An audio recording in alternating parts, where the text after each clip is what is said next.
건강과 돈이 중심이 되고 있습니다. 이것은 그대로 지금 우리 사회의 실상을 반영해 주는 것입니다. 건강이 신이고 돈이 신입니다. 건강이 하나님이고 돈이 하나님이에요. 왜 그렇게 열심히 공부합니까? 몇 년의 시간을 놓고 왜 그렇게 투자합니까? 시간을 왜 그렇게 투자합니까? 기다려 주십시오라고 왜 말합니까? 결국엔 잘 먹고 잘 살기 위한 겁니다. 행복 혹은 인생의 보람을 돈에서 찾습니다. 이런 돈에서 찾는 세상은 과연 살만한 세상인가요? 아니죠. 행복하냐는 질문에 그렇다고 대답한 사람이 19%랍니다. 19%. 지금 우리가 어디로 가고 있는지 모르겠습니다. 이사야서 26장 전반부는 무엇을 말씀하고 있느냐 하면 우리의 성은 견고하다. 주께서 친히 성벽과 방어벽이 되셔서 우리를 구원하셨다. 할렐루야. 성문을 열어라. 믿음을 지키는 의로운 나라가 들어오게 하여라. 아기는 엄마 품이 가장 안전해요. 아빠랑 함께 놀 때가 가장 건강해요. 또 보호를 받을 수 있어요. 아무리 좋은 성, 좋은 집에 산다 해도 그 아기가 혼자 덩그러니 그 큰 집에, 그 큰 성에 혼자 덩그러니 있다면 결코 안전한 것이 아니에요. 위기가 닥쳐올수록 근본으로 돌아가야 돼요. 위기가 닥쳐올수록 본질에 집중해야 돼요. 위기가 닥쳐올수록 기도해야 돼요. 거기에 충실해야 돼요. 전쟁도 위기고 가난도 위기고 질병도 위기고 실패도 위기예요. 우리가 흔히 저지르는 실수도 위기예요. 이 모든 죄악들이 우리의 위기예요. 하지만 포기하는 것, 마음의 무너짐보다 더 큰 위기는 없어요. 다 포기해버리는 것, 다 놓아버리는 것, 자포자기하는 것, 될 대로 되라 하는 것, 그런 것보다 더 위기는 없습니다. 마음만 잡을 수 있으면 어떤 외적인 위기도 돌파할 수 있을 줄 믿습니다. 말씀을 전하는 선지자는 지금 전쟁의 위기 그 너머를 보고 있습니다. 여러분, 우리는 그냥 전쟁을 보고 있고 실패를 보고 있고 시간을 보고 있고 그 상황을 보고 있지만, 기껏해야 들여다보는 게 휴대폰이지만, 지금 오늘 말씀을 우리에게 전달해주는 이 선지자는, 하나님의 선지자는 그 위기 너머를 보고 있다고요. 상황을 뛰어넘는 기쁨을 스스로 맛보고 있다 이 말입니다. 여러분, 인생에 있어서 시련은 참 피하기가 어렵습니다. 시련은 정말 고통스러운 것입니다. 하지만 그 너머를 봐야 됩니다. 그 너머를 보고 있는 한 절망할 수 없습니다. 폭풍 속의 주라는 이야기를 들어보셨어요? 폭풍 속의 주? 폭풍 속의 주라는 찬양이 있습니다. 폭풍이 있어서 우리가 죽을 것 같은데 그 안에 주님이 계시더라는 거예요.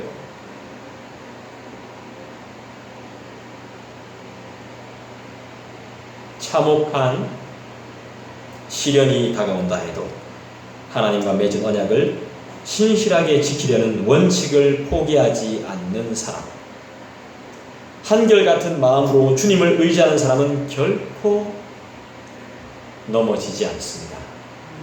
결코 낙심하지 않습니다. 우리는 주의 빛을 받아 환히 열린 미래를 봅니다. 시편의 말씀입니다.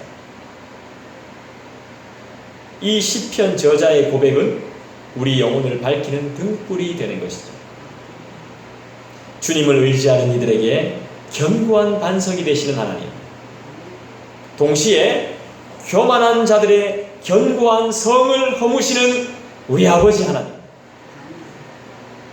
겸손한 자는 살려두시고 교만한 자는 철저하게 무너뜨리시는 하나님, 그분을 찬송하지 않을 수 없습니다. 우리 힘만 믿고 자기 힘만 믿고 제멋대로 하는 이들은 분명히 바닥까지 낮아질 것입니다. 어려움이 많을수록 믿음의 사람은 하나님을 더욱 깊이 사모하게 되어 있습니다. 하나님이 개입하셔서 세상의 무질서를 질서로 바꿔주시기를 간절히 기다립니다. 악인들은 심판을 통해서 하나님의 의를 배웁니다.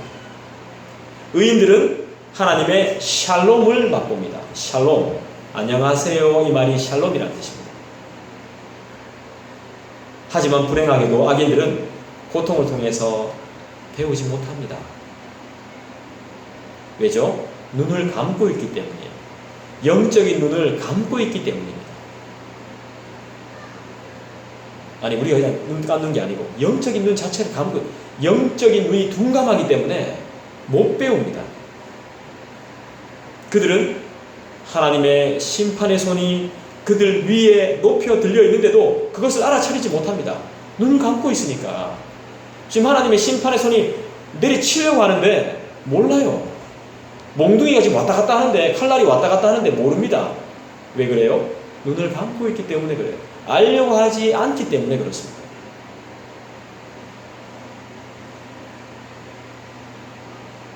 믿음의 사람들은 어려우면 어려울수록 진실하려고 애씁니다. 이게 바로 믿음의 사람의 증거입니다. 바로 그때 하늘의 빛이 그에게 유익됩니다. 고난이 유익이 되는 것은 이 때문입니다. 하나님의 빛이 임하기 때문입니다. 정직한 자예요. 여러분들 오늘 기도하실 때 정직한 영을 새롭게 해주십시오. 아니면 거짓된 영을 변화시켜 주십시오. 이렇게 기도해야 됩니다. 13절 읽어볼까요? 13절 말씀 읽겠습니다. 여호와 우리 하나님이시여, 주 외에 다른 주들이 우리를 관할하였사오나 우리는 주만 의지하고 주의 이름을 부르리이다. 할렐루야. 이 고백, 이 말씀이 우리의 신앙 고백이 되어야 합니다. 주 우리의 하나님, 이제까지는 주님 말고 다른 권세자들이 우리를 다스렸습니다. 하지만 그러나 앞으로는 우리가 오직 주의 이름만을 기억하겠습니다. 이 말 아닙니까? 다른 권세자들의 지배를 받던 삶은 끝났습니다. 여기서 말하는 권세자들은 우상일 수도 있겠지만 우상보다는 세속적인, 세상적인 권력자들을 말하는 거라고 볼 수 있겠죠? 때로는 달콤한 말로, 때로는 힘으로 우리를 억압하는 이 권세자들. 이 권세자들은 이제 더 이상 우리 영혼을 지배할 수 없습니다. 오직 주의 이름만을 기억하겠다고 작정한 사람, 결단한 사람, 오늘 13절의 말씀처럼 오직 주님의 이름만을 기억하겠다고 말하는 사람. 지금 여러분들이 다 같이 읽으셨기 때문에 여러분들이 다 결단한 거나 마찬가지입니다.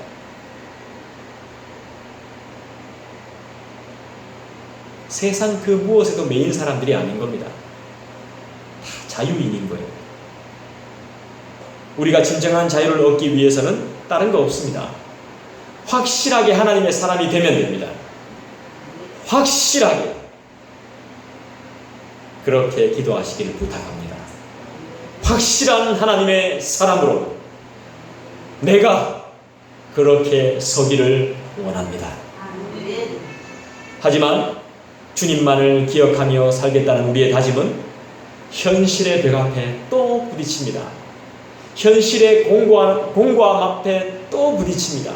현실의 수많은 유혹 앞에 또 자빠집니다. 자빠진다는 것은 제 표현이 아니고 성경에 나옵니다. 우리의 다짐은요, 현실의 그런 암울함 앞에 쓰러지고 말아요. 속절없이 무너집니다. 속절없이 무너져요. 답답할 정도로 무너집니다. 산고를 겪는 여인이 괴로워하는 것처럼 주님 앞에서 그렇게 괴로움을 괴롭게 기도하고 몸부림쳐도 해결이 안 됩니다. 우리는 우리의 그림자, 우리의 우상의 그림자, 우리를 유혹하고 있는 우리의 죄의 그림자에서 빠져나오기가 쉽지 않습니다. 나의 욕망과 나의 욕심, 나의 생각으로부터 빠져나오기가 쉽지 않아요. 그러면 희망이 없는 겁니까?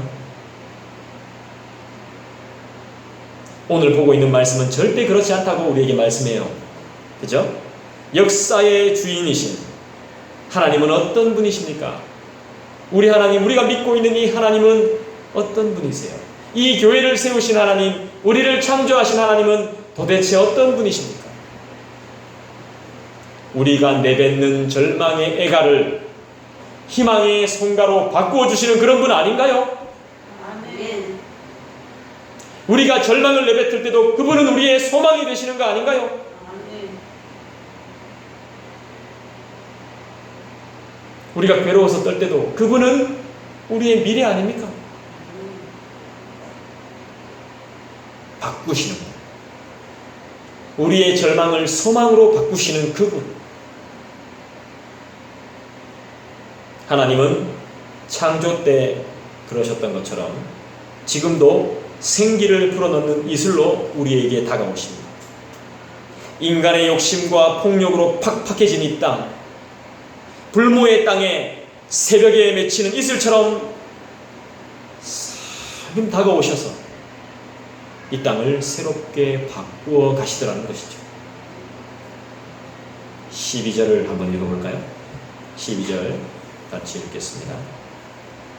여호와여, 주께서 우리를 위하여 평강을 베푸시오리니 주께서 우리의 모든 일도 우리를 위하여 이루심이니이다. 여러분, 이 하나님을 안 믿을 겁니까? 여러분, 이 하나님을 의지 안 하실 거예요? 우리를 위하시는 하나님, 아무도 우리를 위하는 사람이 없는데 우리를 위하신다고 분명히 말씀하고 있잖아요.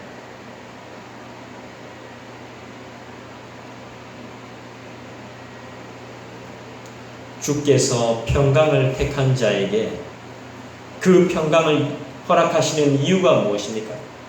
평안을 구하고 평강을 구하는, 소망을 구하는 자에게 소망과 평강과 평안을 허락하시는 이유가 뭐예요? 주님만 의지하기 때문이죠. 그 영혼은 주님만 바라보기 때문에 주님이 그 영혼에게 모든 것을 주시는 거죠. 왜 의지 안 해요? 왜 힘들게 살아요? 왜 인간들에게 인간을 의지하면서 살아요? 언제 어떻게 될지 모르는데.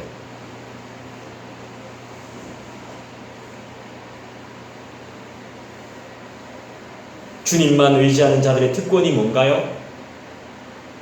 영육 간의 평강으로 환난에서 보호받고 평화를 누리게 되어, 이걸 우리가 경험하지 못하니까 예수쟁이들 말로만 한다고 욕먹잖아요. 말뿐이라고 욕먹잖아요. 우리가 왜 비싼 밥 먹고 우리가 왜 욕먹어야 됩니까? 믿는다는 우리조차 말씀을 모르니까 욕을 먹잖아요.